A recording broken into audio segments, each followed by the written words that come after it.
Well, thank you very much. Yeah, thank you so much for having us. Thank you to the organizers for getting all of us here. My name is Marie. I'm from South Africa. I live in Cape Town and I work at the University of the Western Cape.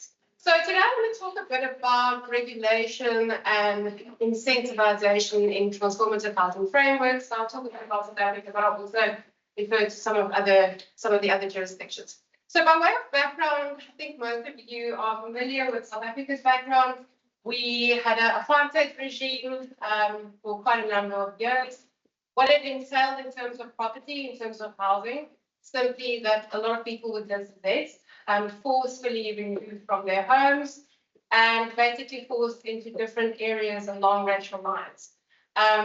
What emanated from all of this was the creation of parallel systems of land rights. So for the white minority, they would have land ownership, rents, all sorts of what you would call civil law or common law types of property rights. And those were really protected quite well. On the other hand, the Black majority lived in urban areas with licenses and permits, right? So the extent to which they could live in their homes, the tenure that they had was really, really weak. They were mostly outcasted to rural areas, to remote areas, and the rights that they had in relation to the land was also quite weak. Right, so in 1994, we got a new dispensation. The Constitution is that of 1996, and there are two provisions that are really important when it comes to rectifying the injustices of the past, right? So Section 25 deals with property. The first parts deal with the ways in which property can be regulated, right? So how can we impose limitations? How can we legitimize interferences with existing property rights? That is what we call the deprivation provision. So it's not about the state actually taking and acquiring property.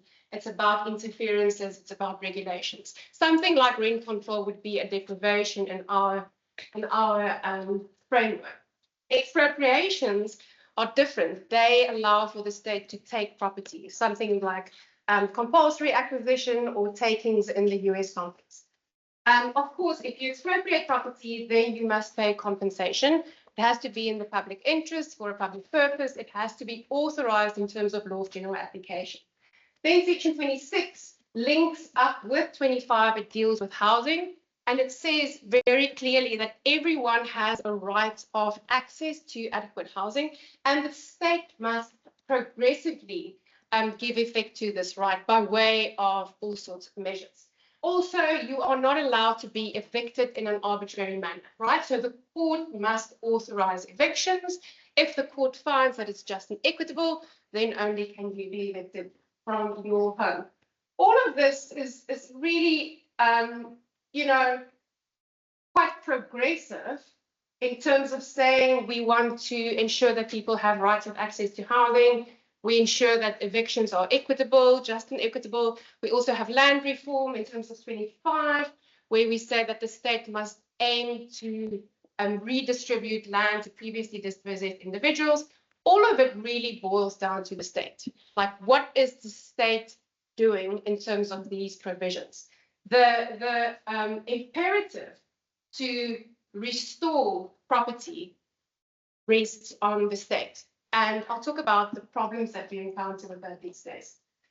Right, so what have we done in the past 30 years? We've adopted a number of measures in terms of, I'm going to focus on 26, which is the housing rights. So we've adopted a number of measures. One has been the RDP program, Reconstruction and Development Program.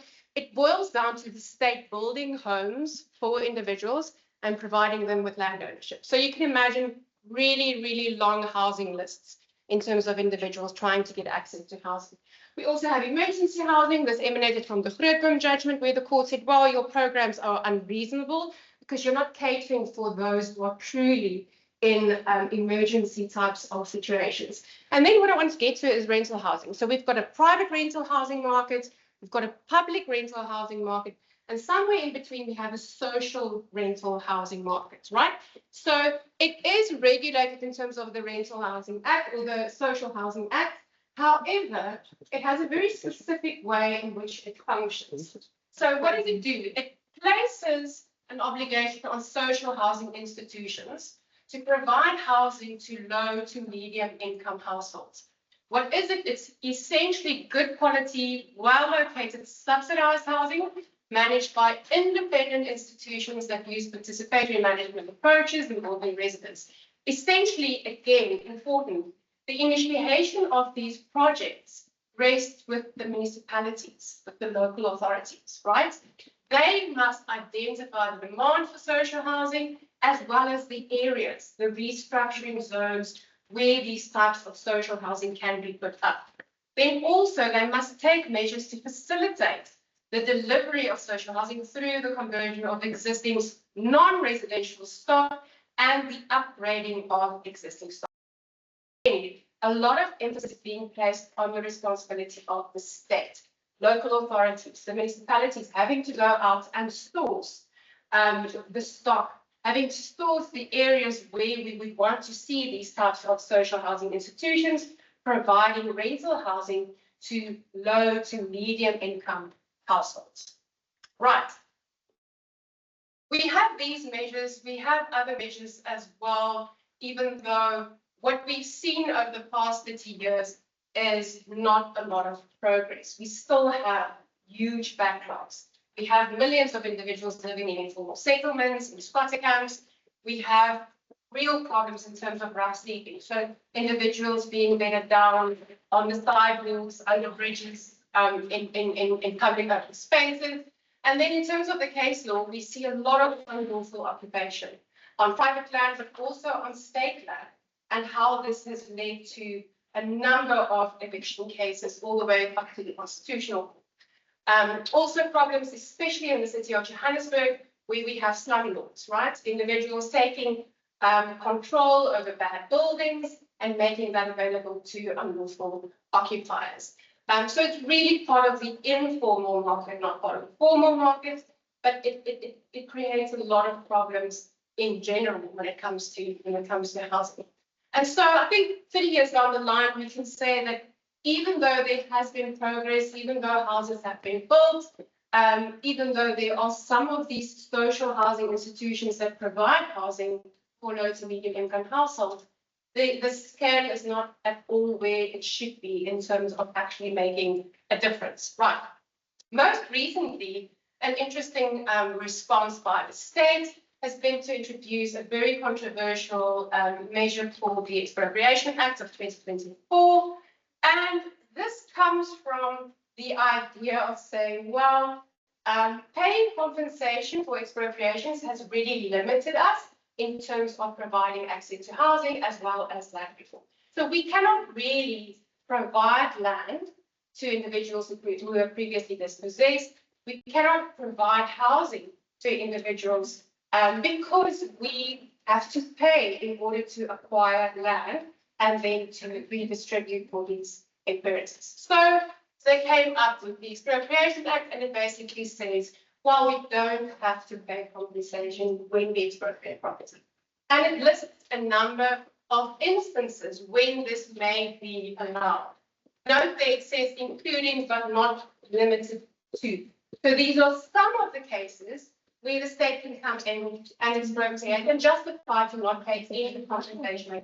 When would that be? For instance, where the land is not being used and the owner's main purpose is not to develop the land or use it to generate income, but to benefit from appreciation of its market value. So for speculation purposes. C, for instance, where an owner has abandoned the land by failing to exercise control over it despite being reasonably able to do so. So you have a vacant piece of land, it's not being used, and the state is saying, well, we want to acquire it and we want to make it available for land reform and for housing purposes. And because you are if you're not an involved landowner, you're not exercising social responsibilities in relation to the land, on that basis, it can be taken by the state and no compensation should be paid. So what is the problem with a piece of legislation like this? And I always want to say, what is the problem with a piece of legislation like this, similar to something like rent control? It creates a lot of problems. It sends the wrong message, right?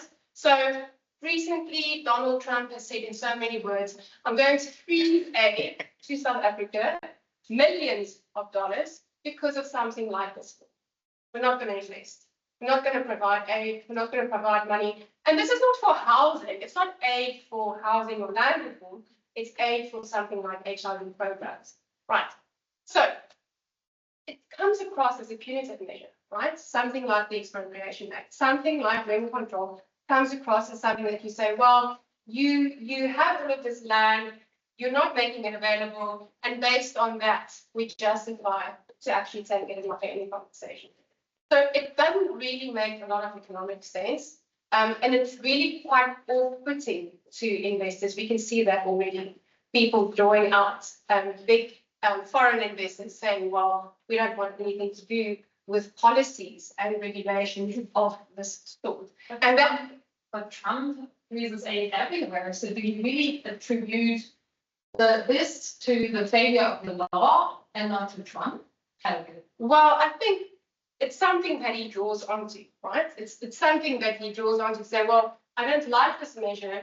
This is my response. Yeah, but it's Trump. It's not the problem of regulation. I mean, there are other problems, but There are plenty of say that we problems. should do what Trump wants. No, of course not. I'm saying that it basically justifies actions like that. Where you say, well, we're not going to invest, we're not going to provide aid because of something that comes across as something that's really unfair, you know? Because, I mean, I think a lot of people would say, even South African scholars would say, this is not a fair law. It shouldn't necessarily be fair. If any other country would freeze aid, then I would agree. But if Trump does something, do you really have to see that as an act of sanity and say that this law is sorry, I'm just confused. But okay, let's go on. I think what I'm trying to say is that an act of this sort leads to a number of responses, right? And I'm not only talking about Trump's, this is just an example that we see quite specifically in the media of him saying, well, we're not going to provide aid. What I'm trying to get to is that a problem of an act of this sort functions as a way for investors to draw out. And Zimbabwe serves as a very good example. Zimbabwe is in a complete mess, and it's been for many years. And a lot of scholars, especially economists, would say, well, it was because of something like this. People were simply dispossessed. Their land was simply taken, they would pay no compensation for it. So what happens? People withdraw. Investors withdraw. And if someone like Trump, unfortunately, some people listen to him, someone like Trump comes in and says, an act like this will make you lose aid, what will other investors do? So what are the ways in which the state can bolster housing supply across income groups in more innovative, progressive ways? That's what I want to get to. I don't want to talk about the Expropriation Act of Trump, really, just an example. What are the ways in which the private sector can be drawn into local municipal housing delivery imperatives? How do we get the private sector to move into what we see as real problems in transformative housing frameworks? So one of the alternatives that I saw when I did my PhD quite a while ago was the German social housing sector in the 1950s. A really, really interesting way of thinking about controlling rents and getting private developers to be part of the solution. So the idea was to control rent and provide rental housing to low-income beneficiaries.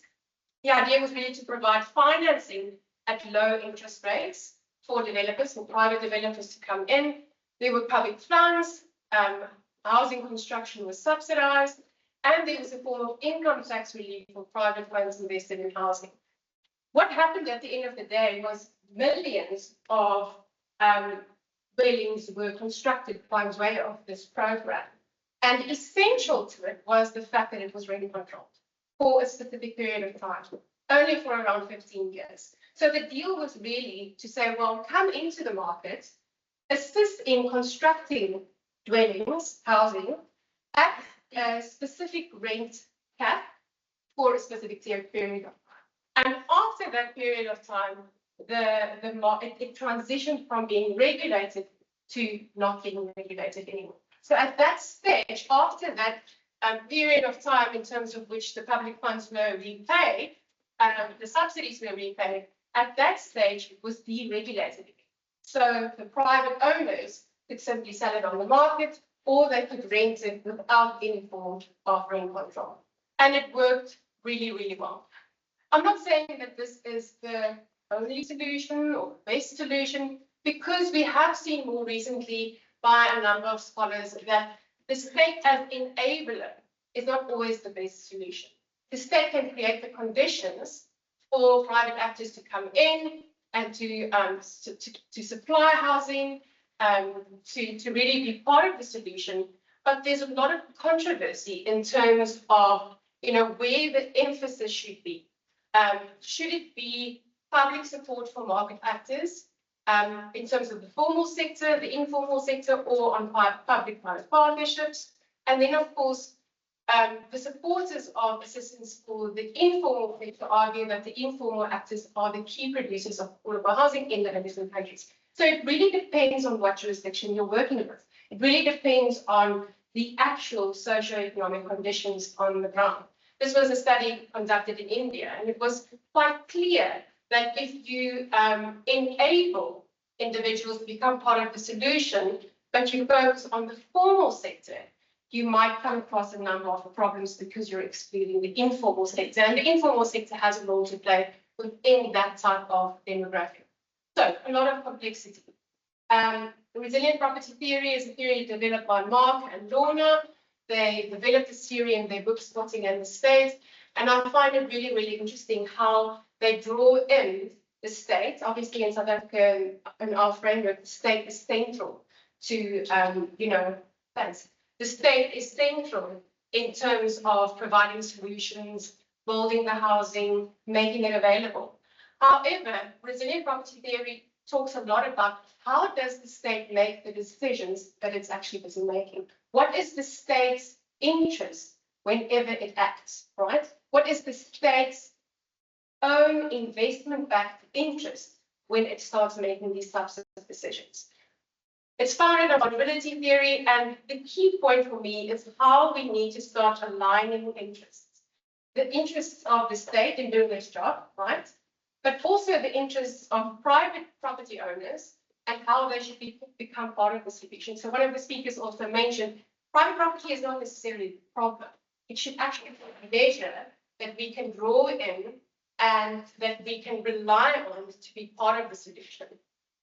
In South Africa, we haven't seen enough emphasis on this, what I would call a bottom-up approach that prioritizes the resiliency enhancing elements of property for the masses, right? There hasn't been enough focus on actually acknowledging property as an institution that responds to individuals' vulnerability. What we really require is a multitude of robust suggestions or avenues on how public and private property can be brought into the realm of fulfilling housing rights. It cannot be a one-size-fits-all. You have to have a multitude of avenues in order to address something like large-scale inadequate housing, right? And I think my takeaway point at this stage is to say that the private market has to play a role. It can play a key role when you work with the correct incentives to get them on board to start forming part of the solution.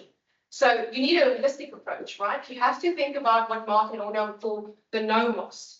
What jurisdiction are you dealing with? What is the political climate? What does the socioeconomic conditions look like? And I almost want to say, it's not just the jurisdiction, South Africa, Ireland, Spain, whatever. It's actually boiling down to the local authority, thinking about what are the actual state interests in that specific area. How do you think about coming up with solutions depending on the demographic of the individuals that you are catering for? Who are the beneficiaries? What is it that they want? It's not a simple solution. It's a complex one. And in order to think about that, you really need to think about different ways in order to grapple with the issues that are involved. So overall, at the moment, we really require something like a bigger private sector that can come in and start forming part of the solution. And I think, I'm not entirely sure whether rent control would be part of the solution, but it has to be a regulated sector perhaps not overall and in general for an extensive period of time. But when you have a crisis point, you might need something that is more intrusive than just a private market. Thanks. Yep.